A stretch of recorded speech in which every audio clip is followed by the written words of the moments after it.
Ой, снесло голову! А-а-а!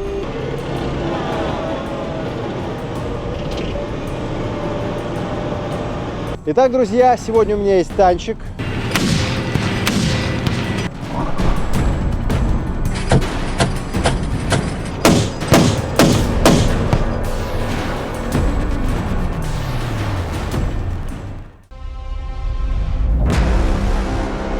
Ну, наконец-то.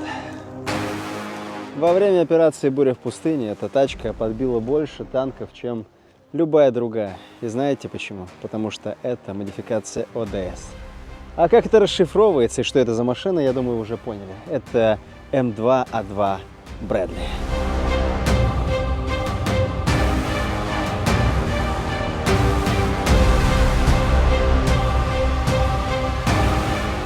Эта машина очень тяжелая и громоздкая. Она весит 34 тонны и почти 3 метра в высоту. Но как же так получилось, что когда наши советские инженеры первыми создали первую БМП, американцы вдруг взяли и решили пойти совсем другим путем? Конечно, они смотрели на наши бэхи и думали, что они там русские вообще могут сделать. Давайте сделаем собственные машины вроде М113.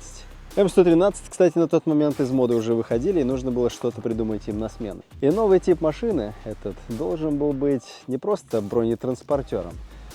Он должен быть полноценной боевой единицей, которая может не только защитить экипаж, но и атаковать технику противника. И не только обычные бронетранспортеры, а в том числе танки. Армия США, стало быть, хотела все и сразу. Машина должна была бы перевозить пехоту. Звучит вроде бы как логично, но все это оборудование и все это обмундирование нужно уместить в одной небольшой БМП. И если вы заметите, эта БМП значительно больше, чем наша советская БМП-2 или БМП-1 во всех смыслах. Она в длину на 6 метров, а в высоту практически 3 метра.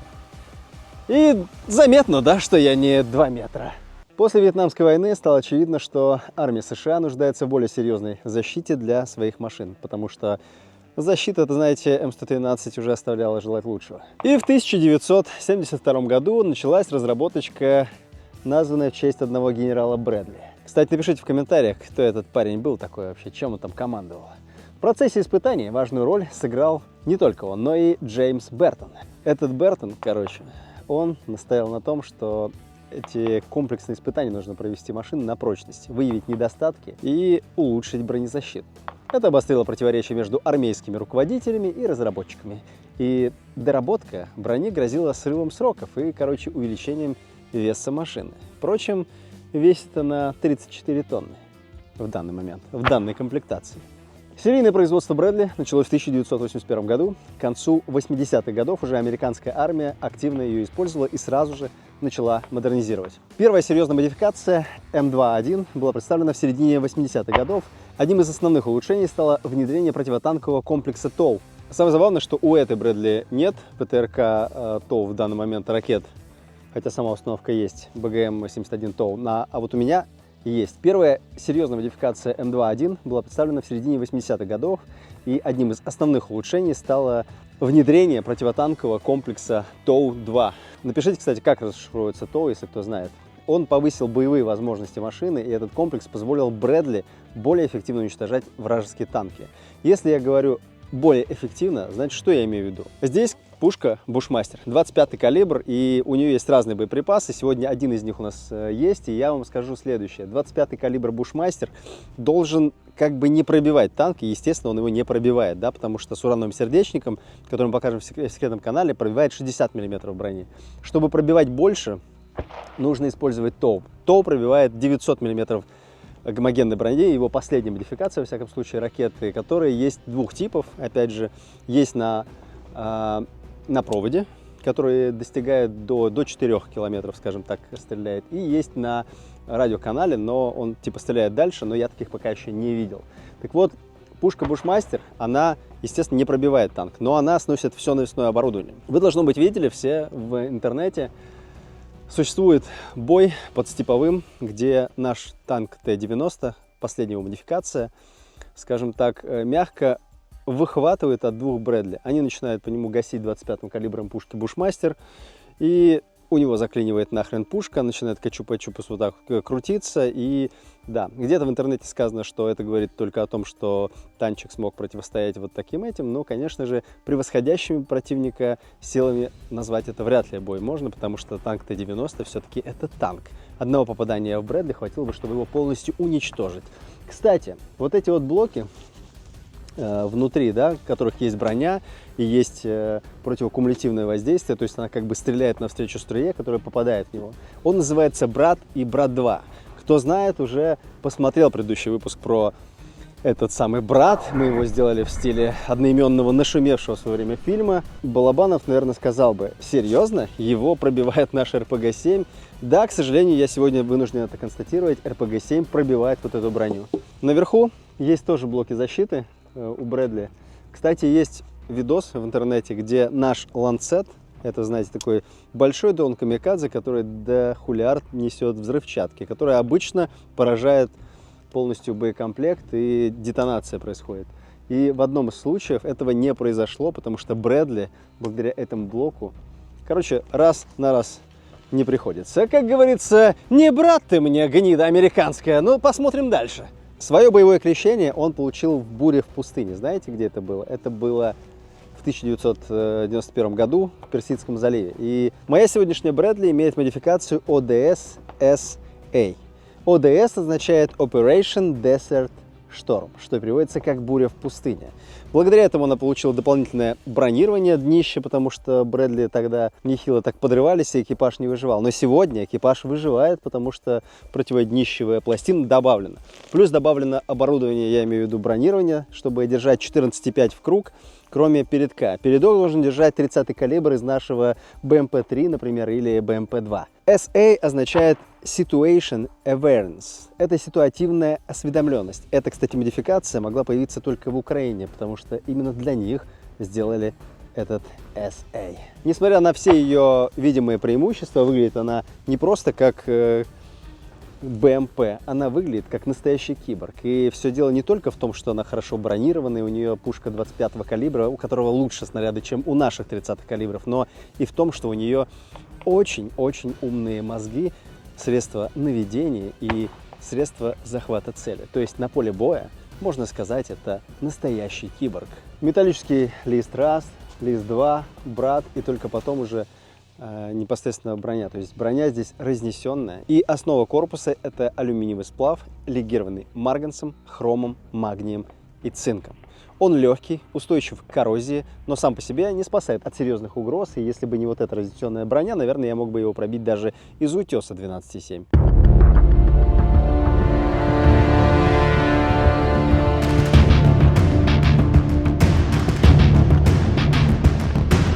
Механик-водитель видит перед глазами следующее. Если содрать вот эти надписи, то можно видеть американские. Но, в общем, сначала мы запускаем АКБ. Их надо вот так на себя чуть-чуть. Потом двигун запускаем. Вот эту штуку опускаем обратно. Это значит, что у нас топливный этот. Ну и, собственно, заводим вот так. В бок. Ну и, собственно, газ, передача. Передача первая.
Притягиваем на себя носик.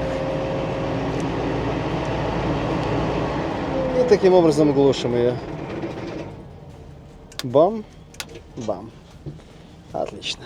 Кстати, крыша башни тоже была усилена. Теперь она выдерживает минометные осколки 82 миллиметра.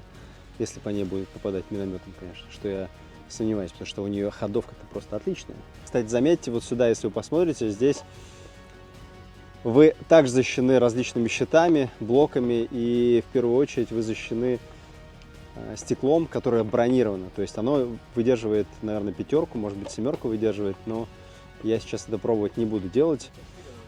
Как? 7,62 на 54 она выдерживает, стекло. Этого мы сегодня проверять не будем, потому что это очень ценный экземплярчик. Заметьте, на блоках противокумулятивной защиты есть еще вот такое рифленое покрытие. Оно позволяет ходить пешочком, чтобы вы не падали.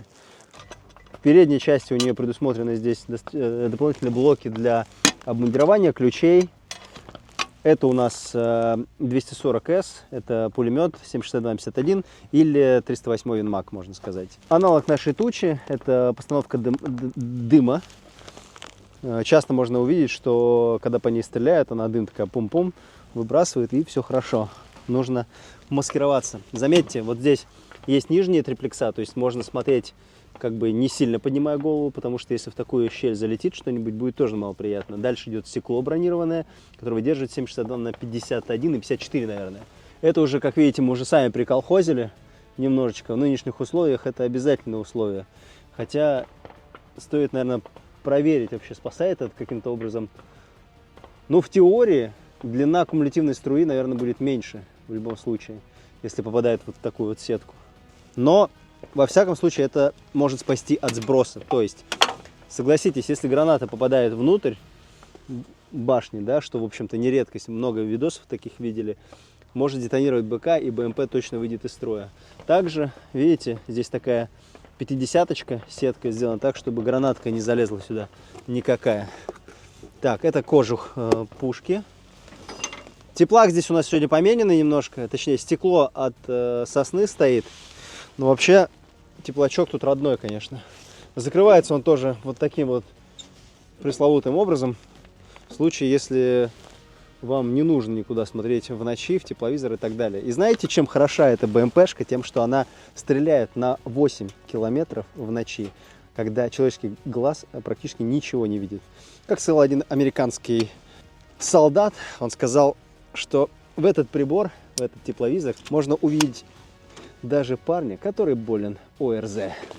Я бы сейчас развалился в Брэдли вот так вот. Но я могу сделать это в одном случае. Если у меня есть комфортное кресло от Cougar.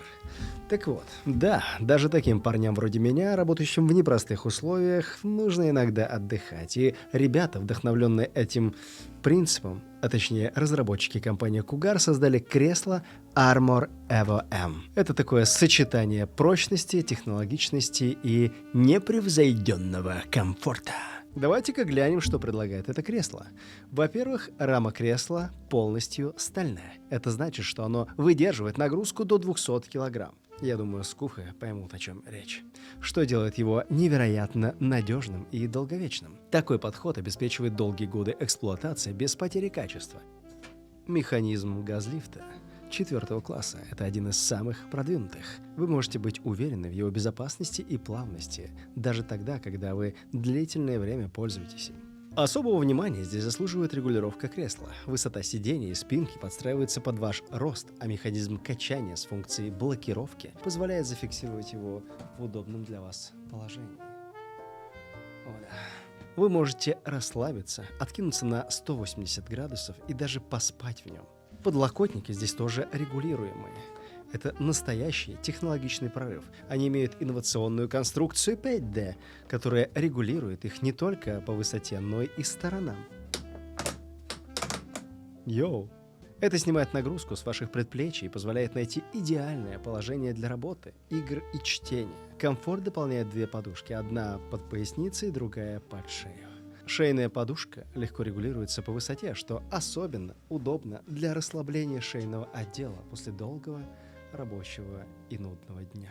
И, конечно, нельзя не упомянуть материалы. Обивка выполнена из премиальной, дышащей эко-кожи, которая приятна не только на ощупь, но долговечно и прекрасно вписывается в любой интерьер. Прострочка добавляет креслу стильный и дорогой вид. И еще одна особенность – встроенная подставка для ног. Это решение позволяет полностью расслабиться, разложив ноги так, как вам удобно. А любители посидеть на кресле с ногами найдут это кресло особенно удобным. Cougar EVO M – это не просто кресло, это пространство для комфорта, созданное для тех, кто ценит качество, надежность и стиль. И сейчас у вас есть уникальная возможность приобрести это кресло со скидкой 20% по промокоду Калибр20 при покупке.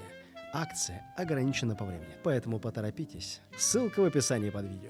Господа, показываю уязвимые зоны у Брэдли.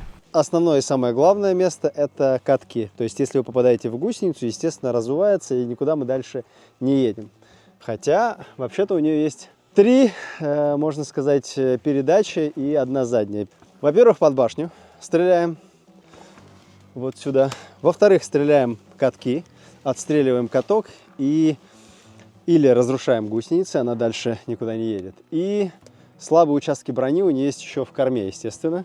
Корма у нас имеет тоже легкое бронирование, но туда стрелять хорошо, если вы имеете желание ее уничтожить. Открывается она нехитрым образом. Добро пожаловать в мир роскоши и комфорта. Как видите, здесь она немножко страдала, но в целом она чувствует себя хорошо. Аппарелька задняя спускается. Кстати, что по ходовым качествам, вы спросите, я скажу. Она развивает 66 километров по шоссе и, больше ее не раскочегарить. И знаете, что самое классное? Что она едет задом 11 километров лучше, чем все наши БМПшки. Одно из самых слабых мест, когда Брэдли вас уже не видит, но вы уже находитесь сзади с гранатометом, выбегаете и с криками «Привет, команданте!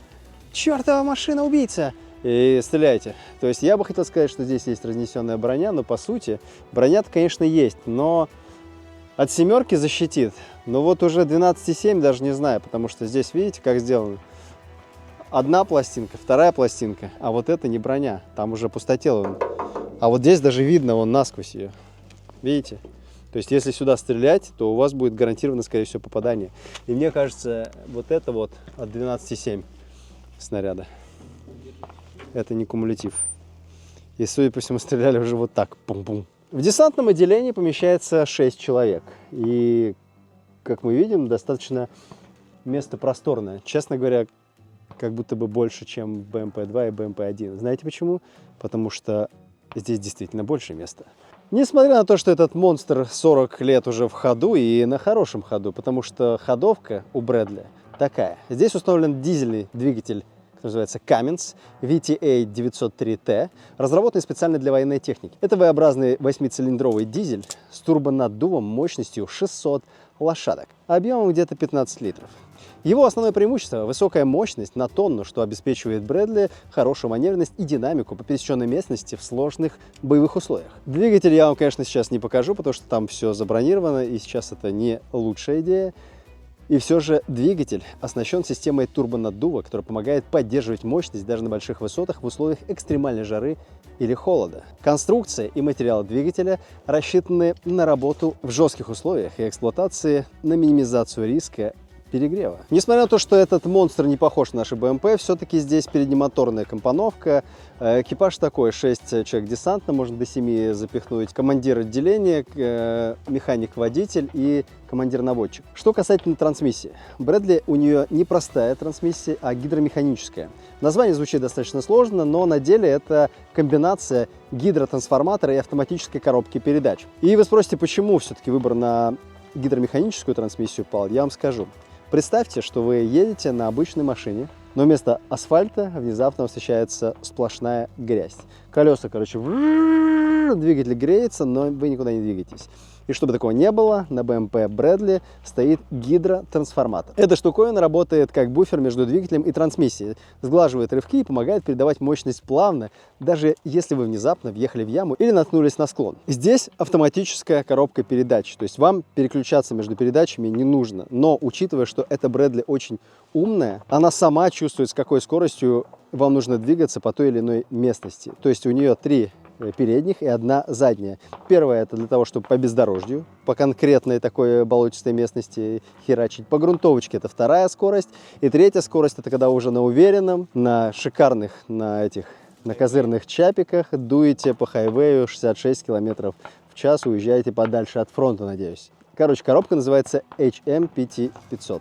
Смотрите, я вам сейчас маленький секрет открою, где я взял эту Bradley. И это как бы такой легкий намек на то, что не всегда то, что пишут в мерчевых вот этих вот буклетиках, всегда соответствует правде. Например, вы уже выяснили, что брат, как и его брат 2, работают не очень, когда команданты начинают попадать. Во-вторых, я в секретном канале расскажу, где я ее взял, и поверьте, вам это не понравится. Экипаж здесь очень устает мало, потому что подвеска у М2 Bradley торсионная система гидравлических амортизаторов. Такая подвеска позволяет машине двигаться уверенно по пересеченной местности и улучшает комфорт и защищенность экипажа от вибраций и ударов. В конструкции используются торсионные стержни, такие специальные упругие элементы, которые скручиваются при нагрузке на катки и поглощают таким образом значительную часть энергии от неровностей, от нервности, хотел сказать. Это позволяет Bradley сохранять устойчивость даже при движении на высокой скорости по сложным поверхностям и снижает усталость экипажа при длительных маршах. Каждая гусеница имеет 6 основных катков. Катки здесь с амортизаторами, которые контролируют вертикальные колебания, дополнительно увеличивая плавность хода. И кроме того, в машине установлены передние стабилизаторы и задние, которые улучшают устойчивость и уменьшают раскачивание, особенно на поворотах и во время торможения. Такое сочетание движка и подвески Bradley делает ее маневренной и способны поддерживать высокую скорость в условиях пересеченной местности, что, естественно, играет на руку для ее основной роли – сопровождение танков и перевозка десанта в зонах боевых действий.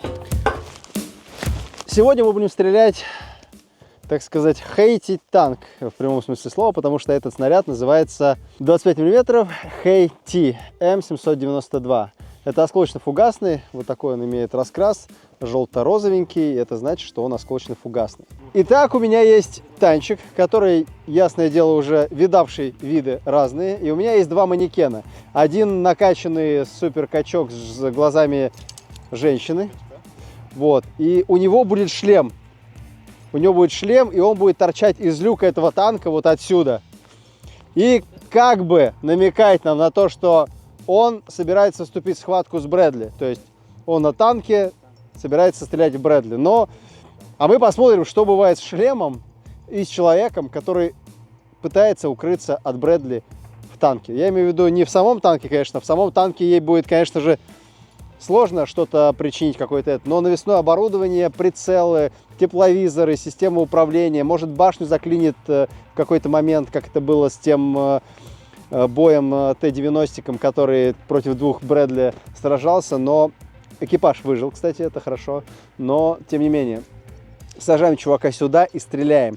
Затем я хочу проверить, что бывает с накачанным манекеном Кеном в бронежилете. Мы оденем его в бронежилет и на слоумо заснимем, как в бронежилет 5 класса, в отличный бронежилет, который, кстати, делает очень одна известная компания, точнее, неизвестная абсолютно компания, но известная в узких кругах. Плита здесь 5 класса, но об этом позже, короче.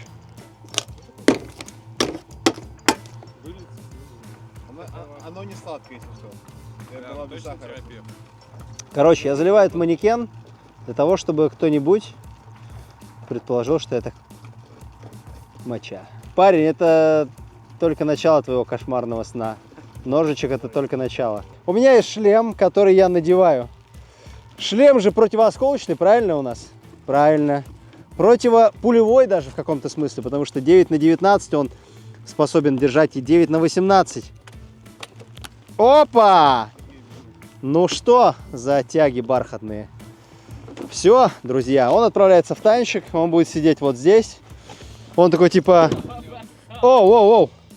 Братишка, ты что-то рановато это. Рановато ты.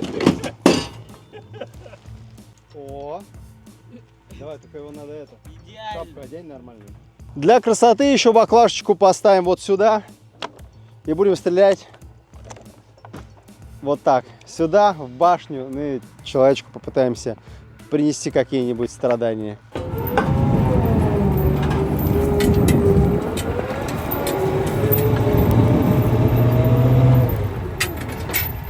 Сейчас мы будем стрелять 25-м калибром, и это осколочный фугас.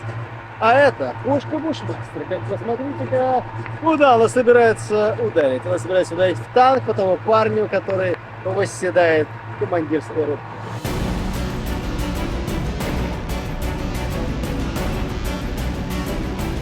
Я решил примотать скотчем, чтобы вы точно видели телефон. Смотрите. Смотрим сюда. Мы выбираем тип боеприпасов. Хаешечку мы выбираем темп стрельбы. Самый медленный выбираем. Дальше мы нажимаем заряд. То есть сейчас он на предохранителе. Поднимаем. Все, мы можем работать. Предохранитель и спуск. Вот мы наводимся на цель.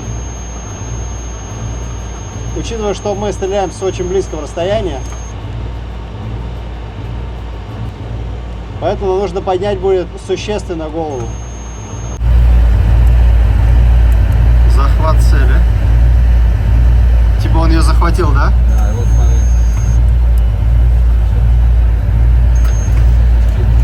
Захват цели работает вот так. Вот мы захватили голову.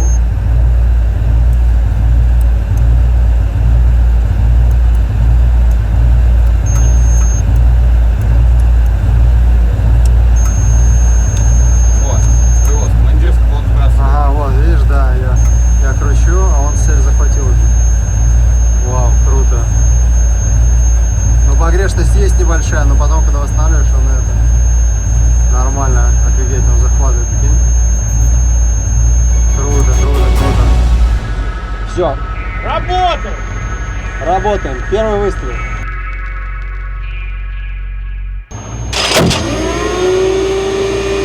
Ушел выше. Опускаем ниже.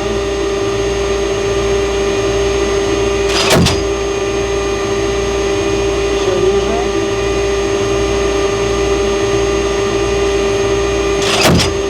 Бам!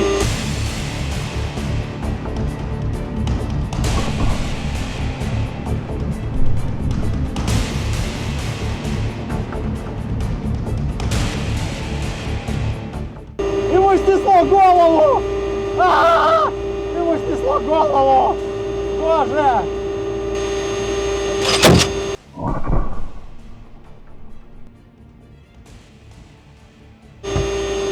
Вау!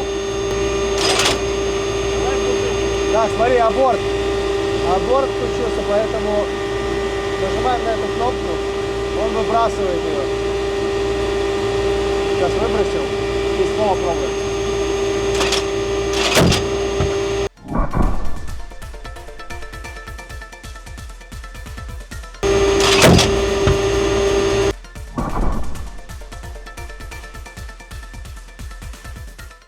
Так, что там по поводу водички?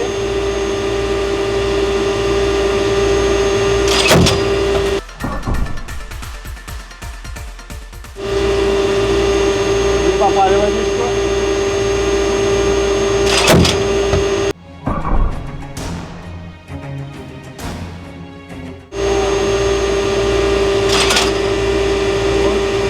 Аборт. Так, туалетик у нас есть что-нибудь?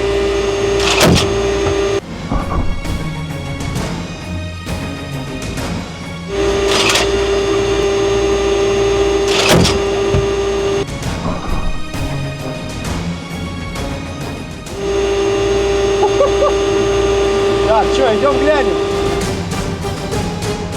Так, посмотрим-ка.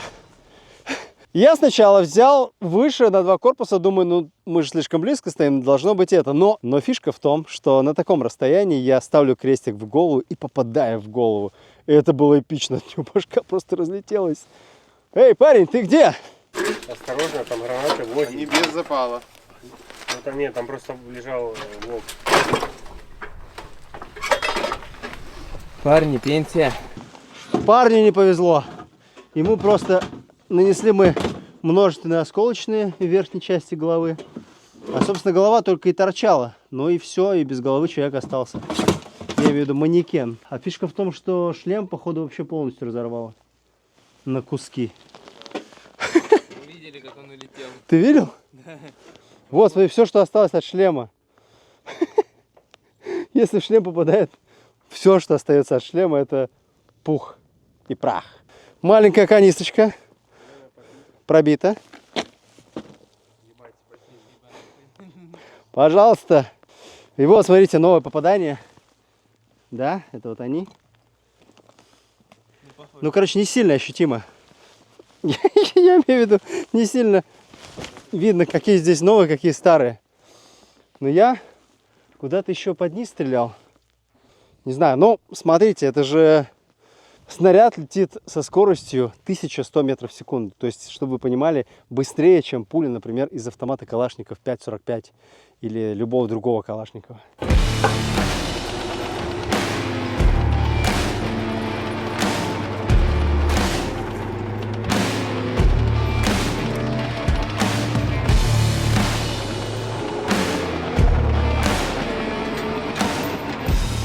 О недостатках. В Персидском заливе было уничтожено примерно 25 таких Брэдли. Из них 20 было уничтожено дружественным огнем, что, в общем-то, говорит о том, что во время высокоинтенсивных боев разобраться, где свой, где чужой, было им сложно. Ну, в общем, я о чем хочу сказать? О том, что из недостатков есть еще кое-какие. Например, вот эти прорезиненные катки, которые для нашей местности пересеченные, подходят, мягко говоря, не очень. Опытные водители, они говорят, что она застревает в горку, потому что у нее же автомат, и она все-таки буксует каким-то образом. Это шоссейные гусеницы, которые, видимо, нужно было бы все-таки поменять для нашей пересеченки. Кстати, кто-то, видимо, очень быстро убегал, потому что, видите, тут немножечко шлифовочка присутствует. Значит, аппарельку не успели закрыть вовремя, когда удирали нахрен. Но кроме как комфорта и плавности, ходовая Брэдли дает еще одно неоспоримое преимущество. Она отлично держит увеличение веса машины, и стало быть, машину можно напичкать чем угодно. То есть модернизировать, что американцы и делали. И если первая М2 весила 22 тонны, наш образец сегодняшний на 12 тонн тяжелее. Именно потому, что его ходовка позволяла навесить сюда и наворотить сколько угодно еще брони, в том числе тот самый хваленый брат.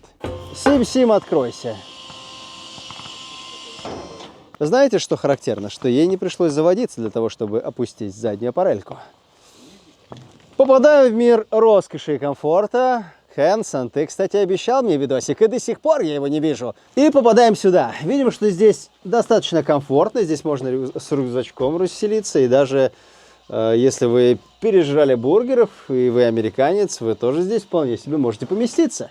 Здесь 6 человек помещается, потому что переднемоторная компоновка, как у обычной БМП, и вот в этом вот диске крутятся 2 человека. Командир-наводчик и командир танка. Носом ракеты ТОУ, которые хранятся вот здесь, вот так, видимо, и амортизируют, едут здесь. Они должны смотреть, судя по этой надписи, носом назад. То есть, типа, если они вдруг что-то с ним случится, что пускай задницу выносят, а вы там в полном, так сказать, порядке будете. Вот это у нас, кстати, ящичек. Оп. Я уже все начинаю ломать. Тушеночки нет, тут интересно. Это у нас 308 Винмаг. Должно быть для пулемета 240, М240. Это обычные патроны. Необычный, кстати, заряженный через один. Один трассер, один обычный. Ну и так далее. Здесь можно прочитать, что это 200 патронов, собственно, 1 к 1. М13 лента и Ball L44A1. То есть 44А1 это и есть патрончики. 44, Ах, да. 45. Вот это, кстати, снаряд для пушки Bushmaster 25 калибра, и он звучит как 25 мм Hate или HEIT.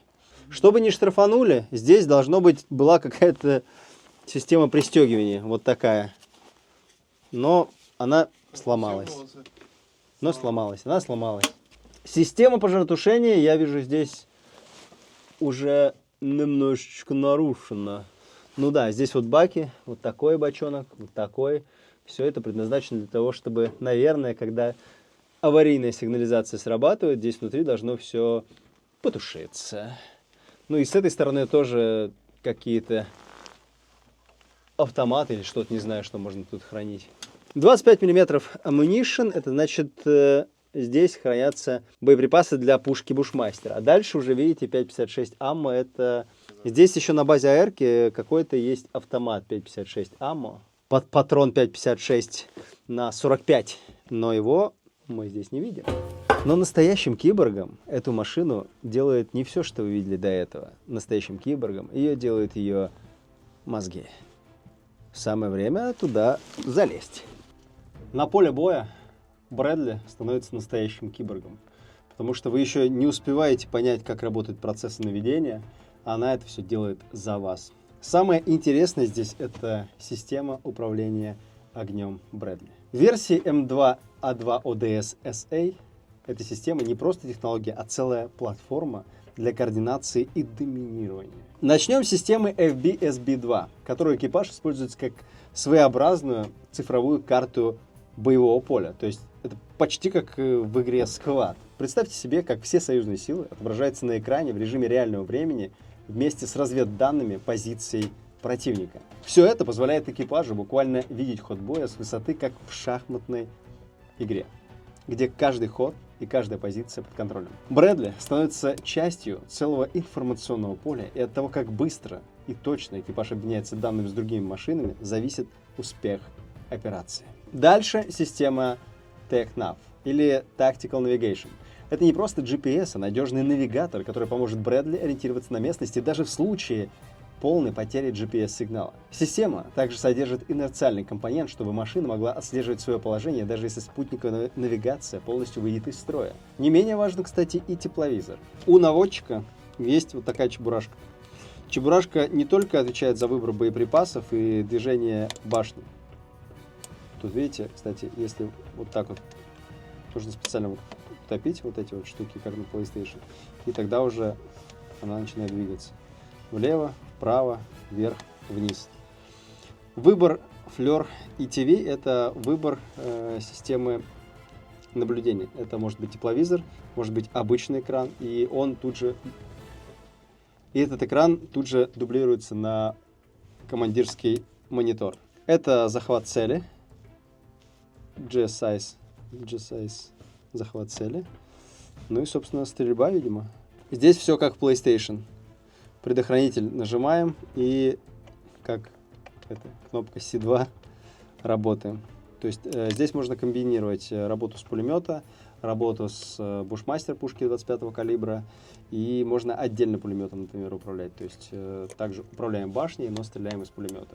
Фишка этого тепловизора, кстати, в том, что экипаж может практически все видеть в полной темноте и при плохой видимости, улавливая тепловые сигнатуры объектов, будь то вражеские танки или скрытая пехота. На поле боя такая способность может быть решающим фактором и решающим преимуществом для Брэдли. Один, кстати, из самых важных блоков здесь, это кроме переключения камер, там фильтра, приближения и так далее, и другие модификации, это баллистический вычислитель, который здесь один из самых важных. Он не просто получает данные от дальномера или других датчиков, но и мгновенно отрабатывает их, учитывая такие факторы, как сила ветра, угол стрельбы и другие параметры, чтобы каждый выстрел смог достичь своей цели. Этот компьютер работает быстрее, чем экипаж успевает понять, насколько сложен его расчет, и выводит Брэдли на совершенно новый уровень. Вот там, где чебурашка, там, где прицел, этот модуль управления прицелом называется IBAS. В отличие от стандартного прицела ISU IBAS, включает несколько каналов, что делает процесс наведения значительно эффективнее. И основной оптический канал тут оснащен переменным увеличением 4 крата и 12 крат, до 12 крат. А также лазерное наведение тут есть с безопасным для глаз CO2 лазером. Система включает в себя второй ночной канал с тепловизором на матрице второго поколения SADA-2. Что делает прицел еще более продвинутым? Это цифровой автомат сопровождения цели, который позволяет фиксировать и отслеживать объекты в динамике. То есть, да, как в компьютерной игре, просто башня сама крутится за объектом. Также прицел Айбас поддерживает дублирование управления огнем для командира, который смотрит на вот этот вот экран и тут все видит. Кстати, вот этот вот тумблер отвечает за окирпичивание полностью всей системы. Вот здесь, вот этот, по сути, компьютер, в который справа вставляется жесткий диск. Жесткого диска здесь не оказалось, но окирпичивание все-таки включено не было. Вот эти вот 6 перископических люков, которые в командирской башне есть, они триплексов, они позволяют, скажем так, в круговую смотреть, что происходит вообще вокруг. Можно закрывать, можно открывать и так далее. И, конечно же, еще один очень немаловажный пункт – это система компонентов ракет ТОУ и турели и так далее. То есть вот этот вот блок. Здесь уже написано, в общем-то, по-русски. То есть, как понимаете, здесь было ТОУ мод – это настройка непосредственно птура. Это отвечает за выбор птура. Это вверх-вниз отпускать крышку птура. Это отвечает за аборт ракеты, то есть если она, ну, скажем так, ее нужно вытащить. Это питание, соответственно. Это привод питания турели. То есть, кстати, чтобы вы понимали, здесь есть одна лошадиная сила, которая управляет пушкой Бушмастер 25-го калибра. То есть она приводится в движение, то есть стрельба происходит при помощи двигателя. Осечка, тип боеприпасов выбирается, темп стрельбы, аварийный режим. То есть аварийный режим включается в случае, когда какой-то полный звездец случился, он переключает на механическое движение. То есть если обесточилась машина, например, то мы используем рычаги подъема башни. Это горизонталь, вертикаль и ручное управление уже всем остальным. Этот тумблер включает отдельно пулемет 7,62. Это совмещенное использование 25 мм и 7,62 на 51. И это у нас отвечает за маскировку, то есть если мы хотим скрыться от противника, выпустить аналог нашей тучи, он выбрасывает гранаты, они задымление происходит, и вот таким образом. Основной компьютер здесь, все дублируется командиру, он видит на вот этом вот экранчике фактически поле боя, как в игре Squad. То есть у тебя здесь рассредоточение сил, ты можешь видеть, где свои, где чужие, определять, кто куда идет, взаимодействовать с другими подразделениями. И, как видите, этот компьютер имеет клавиатуру, то есть вот клавиатура, то есть можно здесь набрать все, что вы хотите. Там, не знаю, код, например, IDDQD, бессмертие. Не все панели здесь на русском и на американском. Здесь есть еще вот такие, например, захопление цели, налаштування прицелу, увімкнут, далекомір, то есть дальномер, фильтр, цифровой зум, режим налаштування, скидание. Ну и, собственно, здесь лежат также залежи 7,62 на 51. Какие-то очень интересные коробочки. Да и, в общем, все.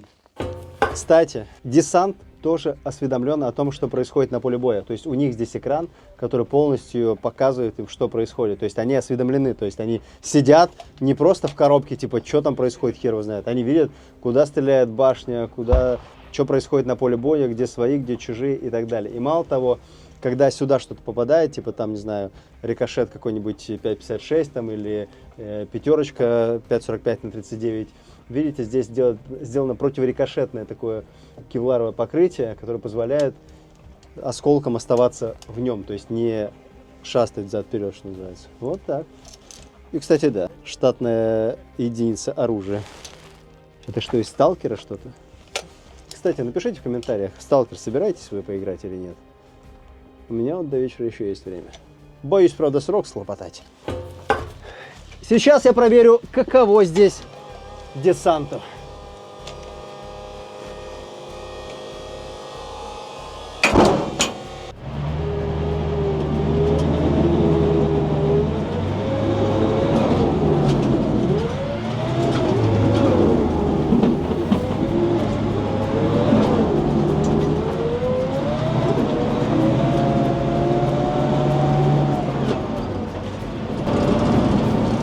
Ну, достаточно комфортно. Головой не ударься только. Там есть там что удариться. Дополняется десант.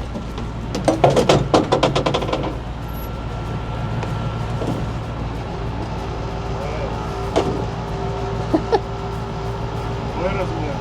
Мой размерчик. Вот, смотрите, здесь еще триплекса есть, вот они. Можно посмотреть назад.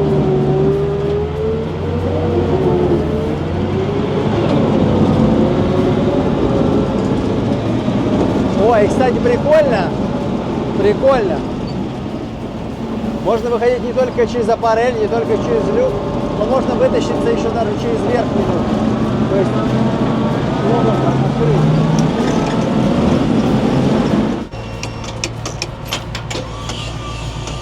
О!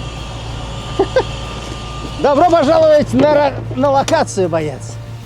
Это хороший новый бронежилет, который стоил мне 37 тысяч рубасов.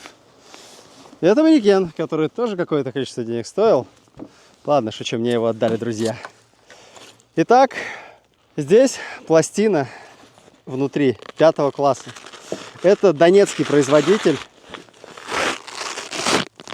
В одном из экспериментов он сказал, что это лучшие пластины, которые сейчас есть на рынке из дешевых. Одна такая пластина стоит 10 тысяч рублей. Противоосколочная рубашка там внутри. Ну и, собственно, все. Это 5 класса защита. Естественно, держать он не обязан. 25 миллиметров, да. Самая сейчас будет жестокая тема, что я могу не попасть точно в броник. А может и попаду, кстати. Но лучше не шутить со мной. Друзья, вы на канале Крупнокалиберный Переполох. И сегодня мы из пушки Бушмастер, стоящей в 200 метрах Брэдли, собираемся продырявить бронежилет 5 класса. Что бывает, если по вам прилетает 25-миллиметровый снаряд, осколочно-фугасный? Во-первых, выставить в него, а во-вторых, очередью. Ведь скорострельность у пушки Бушмастер до 500 выстрелов в минуту. Среднее 200, можно выбрать 300, а можно и на 500 ухерачить. В ленте у меня сейчас 70 снарядов, и половину из них я высажу сюда просто так. Просто от нехрен делать! Друзья, Брэдли, русский чувак, блогер, стреляет! Вы только представьте себе, Брэдли стреляет в танк, и не кто-нибудь там стреляет, а команданты, русский, отечественный блогер, оружейный разрушитель, легенд. Погнали!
Гильза вылетает и оставляет вот такой вот замечательный артефакт, который можно использовать для, например, каких-нибудь рюмочек. Смотрите, видите, у меня здесь много лент. Это говорит о том, что я могу быть пулеметчиком, будучи командиром. Смотрите, у меня здесь такая управление такое. Оп, оп. Я могу делать то же самое. Фактически управлять так же. Оп. Постреляем из пулеметика, да? Да.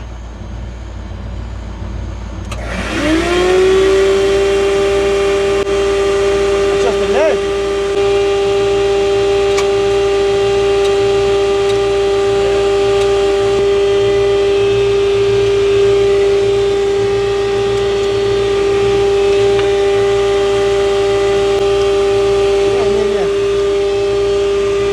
Не, По ощущениям.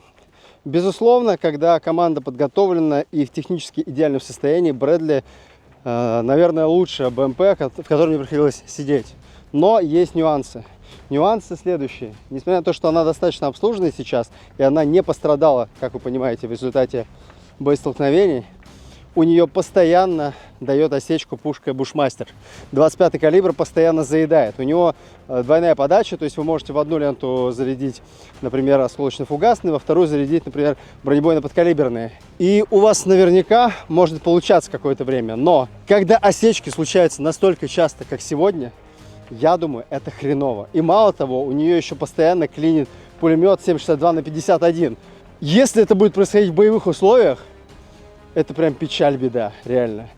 Я не думаю, что там какие-то супер спецы как-то дополнительно их смазывают отдельно маслом, чтобы ничего не клинило и так далее. Но нюансы есть. И, кстати, многие, кто ей пользуется сейчас, говорят, что наш БТР значительно круче, чем эта БМП в плане стабилизации. То есть в ней типа можно растрястись, а в БТРе нет. Так что, хочу ли я сказать, что натовское дерьмо? Нет, безусловно, Брэдли отличная машина. Но вот эти нюансы ставят такую запятую очень большую. Смотрите, у меня не было прямого попадания, судя по всему, по парню. Было попадание в бочину. Дружище, ты как? Дружище, ты в порядке? Ты в порядке, Саня? Смотри, что случилось с броником. Противоскочный пакет кевларовый сдерживает. Да не, ни хрена он, по-моему, не сдерживает. Короче, я попадаю в бок и дырявлю ему вот этот противоскочный пакет с кевларом. Осколки бронежилет удержал. Кстати, это круто. Вот, но хотелось бы, конечно, его уничтожить, этого парня. Но он какой-то как будто из стали, знаете. И причем, заметьте, у пушки достаточно локальный разлет осколков, потому что я стрелял еще по танку, а в нем ведь других осколочков-то и нет. Вот какие вмятинки оставляют осколочно-фугасные выстрелы 25 мм. Вот сюда я садил уже очередью. Это красиво, но танку вряд ли это как-то повредит. Я имею в виду, его точно не пробьет, и, ну, заклинить башню даже вот в данном случае было бы очень сложно. А вот подкалиберы, конечно, наверное, бы сделали погоду. Но об этом мы обязательно сделаем программу, если вы напишите в комментариях. Что ж, с вами Брэдли, и с вами крупнокалиберный переполох. И знаете, когда я говорил, дальше будет интереснее, я говорил об этом.